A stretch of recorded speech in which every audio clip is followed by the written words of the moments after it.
ما إن كنت تعانق دمعة الفكر تناجي الله في صبر وترجو رحمة تسري.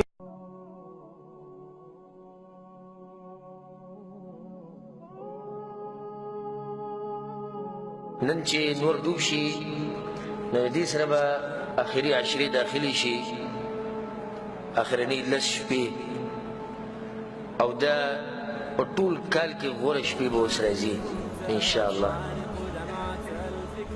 نو مقابله به شروع کېږي د نیکانو خلکو په منځ کې. نن چې نور ډوب شو نو دا هغه شپې دي چې دا په کال کې صرف یو پیر راځي، نو د هغې دپاره مقابله به شروع کېږي د نیکانو خلکو په منځ کې. سبحان الله، پرون خوشحالیانې وې چې روژه را روانه ده، او نن چې دی نو روژه موږ له تنبیه راکړه وایي څو ورځې بعد زما سامان تړمه،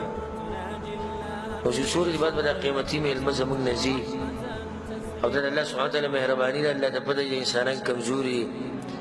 چې دوی کېدای شي به د باقي 100 ورځو کې کوتاهي کړي نو د 10 ورځو له به یې ډېرې اوچتې ورکړي چې زه خیر ته به دې کې بندګي وکړي، نو د 100 ورځو هغه کوتاهي به څه شي، هغه به پوره شي. دا 10 کمې شپې چې را روانې دي دا هغه شپې دي چې عایشه رضی الله عنها په حدیث کې وایي كان النبي صلى الله عليه وسلم يجتهد في العشر الأواخر ما لا يجتهد في غيره. رسول صلی الله علیه وسلم په دې اخرنۍ 10 شپو کې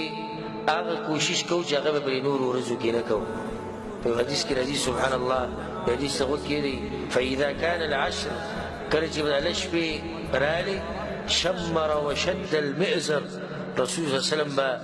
ځان وتړو، د ملا به یې د بندګۍ ته به یې وتړل د الله سبحانه وتعالی، او د 10 شپې به رسول صلی الله علیه وسلم بالکل نه وده کېدو، ویښ به او خپل کور والا به یې هم راپاڅولي او عبادت ته به یې ملا تړلې وه. بعض علما دې دا مطلب بیانوي وشد المئزر، یعنې د ښځو نه به لرې بیا به د ښځو ته نږدې کېدو بلکې صرف په عبادت کې مصروف. دا 10 شپې چې را روانې دي په دې کې خصوصي نصیحت زموږ ته دا دی چې ټوله شپه به بندګۍ کې تېروه، ټوله شپه د دې شپو دا به بندګۍ کې تېروه، په تلاوت کې، په تهجد کې، په استغفار کې، په عبادت کې، پالتو کار پالتو ګرځېده په خوبونو کې دا مه تېروه. خوب ټول کال پروت دی او دا اوس یو څو ورځې کېدای شي بیا را نه شي، کېدای شي دا شپې بیا په موږ باندې را نه شي. نو خیر دی دې ورځو کې به لږ سخته تېره کړي، په دې شپه کې به لږ سخته تېره کړي. په دې 10 شپو کې لیلة القدر الله سبحانه وتعالی په قرآن کې څه وایي وما أدراك ما ليلة القدر ليلة القدر خير من 1000 شهر. اے پیغمبر تا ته څه پته ده چې څه د شپه د قدر، د هغه شپه ده چې د 1000 میاشتو نه غوره ده، خیر من 1000 شهر، او د 1000 میاشتو په شان ده نه، د هغې نه غوره ده.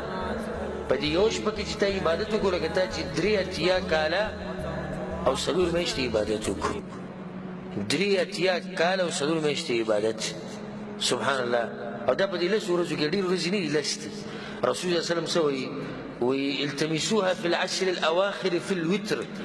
په دې آخري 10 کې لټوئ، او په دې آخري 10 کې په کمیو کې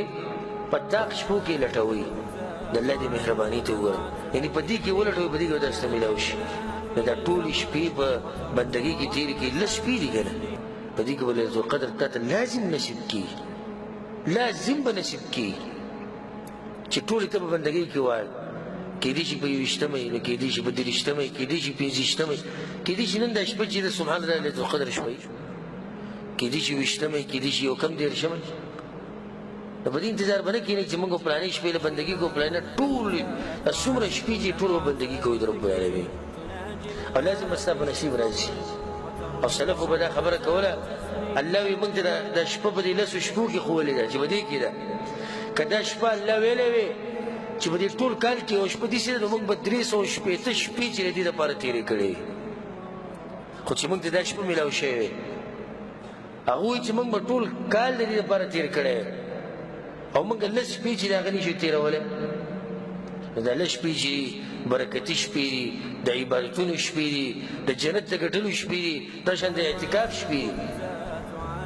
اعتکاف پکې وکړئ، کوم ملګرو ته چې موقع ده هغوی د اعتکاف وکړي،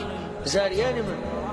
چې خلکو ته اعتکاف داسې معمولي عبادت کاري حالانکې رسول صلی چې کله مدینې ته راغلی نو اعتکاف یې نه دی پرېښوی هر کال به هغه لس ورځې اعتکاف کوو په کوم کال چې وفات کېدو نو څو ورځې اعتکاف یې کړی شل ورځې اعتکاف یې کړی دا اوس د صحیح مقابلې وخت راغی که تاسو خیال کړئ کله چې د اسونو او د اوښانو مقابلې نو په دې اخري وخت کې ښه زور ورکړي کله چې د اوښان او د اسونه دا پټه ویني کوم باندې چې به فیصله کېږي چې څوک به ګټي څوک به بیلي نو هغوی ښه زور ورکړي او سبحان الله موږ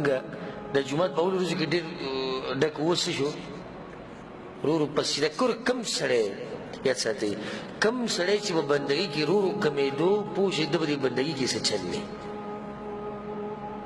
او کم سړی چې په بندګۍ کې برخطو نو پوه شئ چې د بندګۍ کې اخلاص دی الله یې ترې قبلوي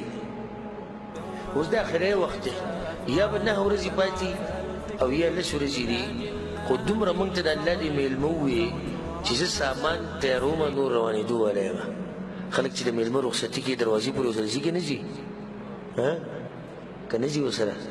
چې کوم دي چې کچه خلک هغو د میلمه ته وایي زه صحیح ده زه ته ځه درانه خلک د میلمه سره کوم ځای ته راوځي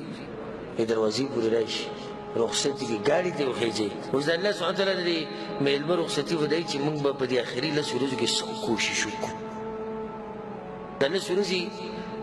زما تاسو ته نصیحت دی جوماتونو کې تېرې کړئ دا 10 ورځې بازارونه پرېږدئ لږ دا 10 ورځې د موبایل پرېږدئ والله العظیم دې موبایلو چې څومره تباهي کړې دومره بل شي نه دی کړی وی که دا موبایل یې نه وی موږ به په جومات کې وی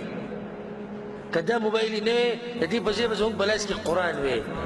که دا موبایل یې نه وی د دې په ځای به موږ ذکر کولی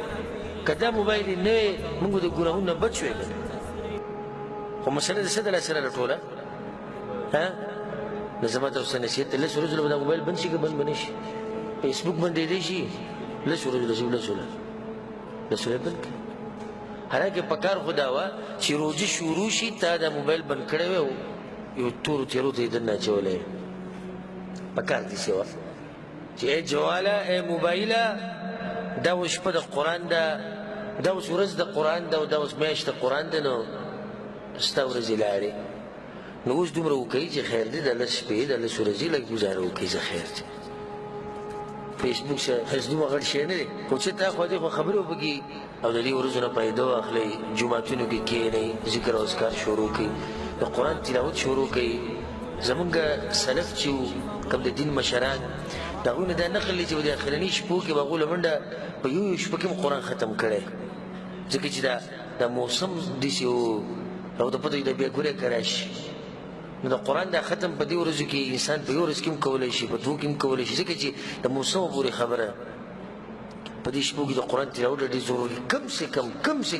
چې په موږ کې د ټولو نه کمزوری کس چې هغه یو پیر قرآن ختم کړي په موږ کې چې ټولو نه کمزوری ګورئ ډېره تکړه خبره نه کوو کم چې تکړه دي راشه د مؤمنانو حال وینه هغوی چې د نور ډوبېده او په ځان باندې جومات او قرآن او ذکر لازم کړي نو د دې نه هغه فارغېږي هله چې کله د اختر سپوږمۍ ویني دا موقع ده چې موږ ته الله سبحانه تعالی ليلة القدر نصیب کړي او موږ ته د اجر نصیب شي بیا هېڅ پته نه لګي چې ګوره راځي او که نه به راشي نو په دې نصیحت به عمل کوئ او که نه انشاءالله الله سبحانه تعالی موږ ټول له په دې باندې عمل کولو توفیق راکړي